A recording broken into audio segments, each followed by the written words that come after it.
I never thought the day I got engaged would end with me sitting alone in my car, shaking, my engagement ring still catching the streetlight like it was mocking me. It started off picture perfect. Golden hour light, champagne flutes clinking, his fingers brushing my hair back as he whispered, "Forever, okay?" And I believed him. I believed in us. I believed that love was enough, that when someone chose you, they chose your heart, your dreams, your scars, all of it. But I hadn't met his family yet. Not really. Not in that way. The first real meeting happened 2 days later over dinner. His mother wore red. Not the deep, elegant kind. No, it was the sharp, aggressive red that felt like a warning. The kind you see on stop signs or blood. His father was quieter, calculating, with eyes like polished glass. Cold. Too polished.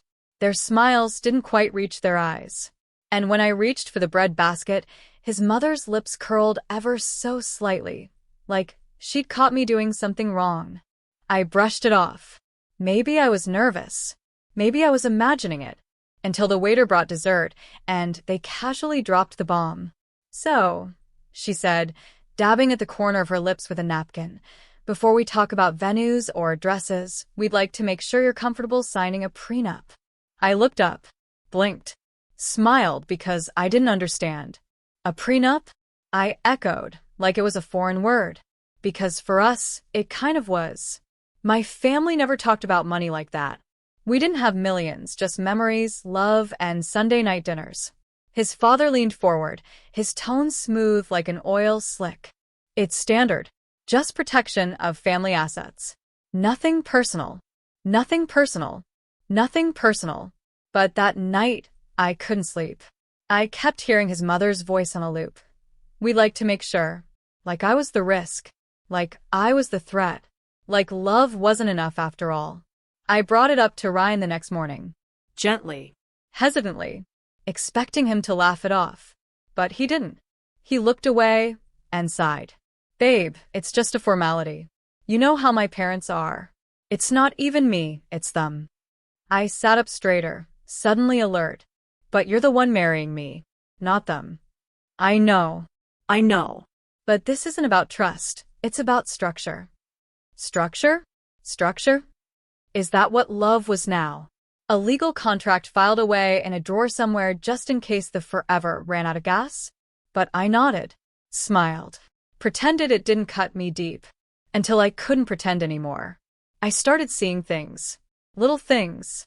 The subtle way his mother would correct me when I spoke, like she was gently guiding me. The way his father would always ask about my career and my savings, never his son's. And Ryan, he started changing too. Little shifts. Shrugging things off. "You're being dramatic. You're reading into everything." And maybe I was. Or maybe I was finally seeing clearly. Because here's what nobody tells you. Sometimes the red flags aren't waving wildly in your face. Sometimes they sit in the corner quietly, sipping wine, smiling politely, and calling you sweetheart, while simultaneously planning your worth on a spreadsheet. The final straw came during a Sunday brunch. His mother pulled me aside as Ryan laughed in the distance with his cousins. She held her mimosa like a weapon. "Look, I know you come from a simpler background. We're just trying to keep things clean. If you really love Ryan, this shouldn't bother you. If you really love Ryan." I stood there, heart pounding, smile frozen. She was testing me, pressuring me, daring me to react. But I didn't. Not then. I just nodded, walked back to Ryan, and acted like nothing happened. But something had. Something massive. A shift in the soil beneath my feet. I started asking myself the real question. Not should I sign the prenup, but what happens if I do?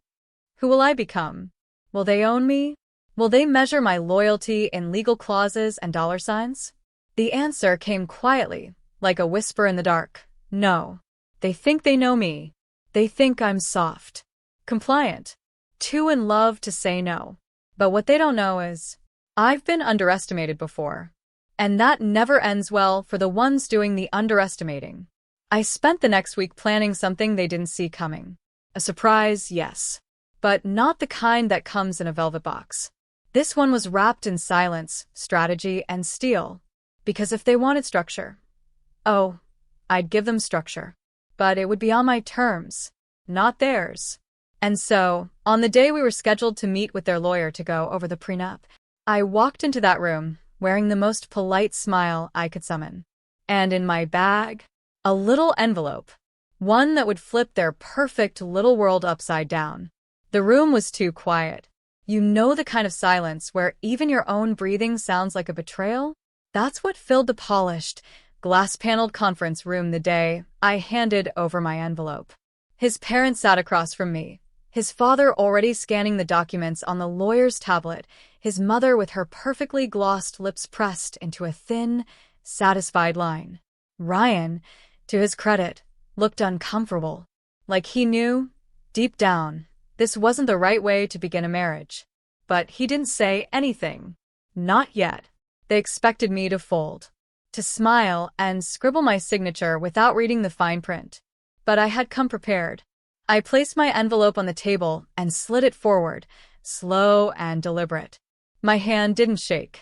I had my own lawyer look it over, I said evenly, and I brought a counterproposal. His mother blinked. The lawyer froze. Ryan straightened like he'd heard an alarm go off in his head. It's counterproposal? She asked, voice sharp like broken crystal. I nodded. Yes. If we're going to build a marriage on structure and legal safety nets, I thought it should be fair for both sides. So I added a few clauses of my own. Silence. And then the lawyer cleared his throat and opened the envelope. Let me walk you through what I gave them. Any interference in our relationship by third parties, parents included, resulting in emotional distress, isolation, or manipulation would be grounds for immediate legal action and financial compensation. Yes, you read that right. I had it professionally worded and stamped. No unannounced visits. No pressuring me into family events. No subtle power plays masked as tradition. If any of those occurred, Ryan and I would attend therapy at his parents' expense. If they were so concerned about assets, fine. I'd waive all claim to his family fortune, on the condition that they also waived any future influence over our investments, careers, or property decisions. We would build from scratch. Together. Equal ground. I watched as their faces shifted. First confusion, then disbelief, and finally that quiet, bitter flavor of rage that only the privileged feel when their control is being surgically removed. His mother leaned forward, her voice low and venomous. What exactly is this supposed to prove? I smiled, calm as ever. That I'm not here for the money. That I'm not a pawn. And that if we're playing this like a business arrangement, then I'm not entering it blindfolded. She opened her mouth to retort, but Ryan cut in. Mom. Dad. Can we talk alone for a second? I'll admit, my heart jumped a little. Was he going to defend me? Or was this the moment he chose them? They left the room. All three of them. I sat there alone, every minute dragging across my spine like a blade. 10 minutes. Then 15. Then 20. The door opened again. Ryan stepped back in, his expression unreadable. He sat beside me slowly, like the weight of the air had changed. I looked at him, searching. He took a deep breath. They're furious, he admitted. I nodded. I figured. But his voice cracked just a little. You are right to do this. My chest tightened. What? I should have protected you from all of this. I should have never let them push the prenup on you. I didn't want to choose. And there it was, the truth. The ugly, soft, human truth. I'm not asking you to choose, I said softly. I'm just asking you to stand with me. Beside me, not behind them. He took my hand. No grand speech. No fake promises. Just his fingers, warm and trembling around mine. When his parents came back, they looked like they had aged 10 years. His father's jaw was tight. His mother refused to look at me. We'll review your proposal with our counsel, his father said, each word tasting like ash in his mouth. I nodded. Of course. Take all the time you need. And that was it. The meeting ended with no fireworks, just tension thick enough to cut through. But it wasn't over, because a week later, I received a call from Ryan's mother. Not to apologize, No, not that. but to offer me a modified version of their original prenup. Still one-sided. Still insulting. Only this time, it came with a veiled threat. If you're not willing to agree to something reasonable, she said coldly, then maybe this engagement isn't meant to happen. I could practically hear the smile in her voice, like she thought she'd cornered me, like she thought I'd panic. But I didn't. Instead, I said 6 words she wasn't expecting. You're right. Maybe it's not. And then I hung up. Tone. Bold, empowering, satisfying twist with a fulfilling emotional closure. After I hung up, I expected the silence to come again. But this time, it wasn't fear-filled silence. It was calm. Quiet. Free.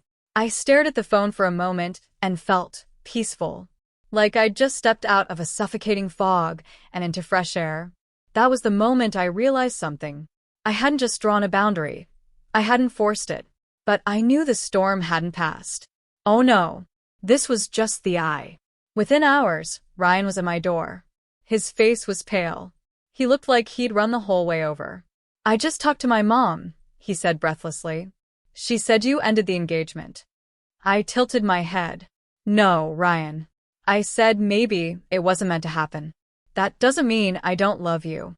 It means I won't be manipulated. He looked stunned. But beneath the surface, I could see it. That something had clicked in him. That whatever illusion he had about his parents' control, it had finally shattered. He sat on the couch, head in his hands. I should have handled this better. I should have told them no the second they tried to turn our marriage into a transaction. God, I've been such a coward. No, I said gently, sitting beside him. You've been raised to believe that love means obedience. I get it, but if we're going to build anything real, we can't build it on fear. He looked up. Do you still want to marry me? I paused. And smiled. Yes. But not like this. Not with a contract written to protect them and hurt me. If we're going to do this, it's going to be on equal ground. Love, trust, and no puppet strings attached. Ryan nodded.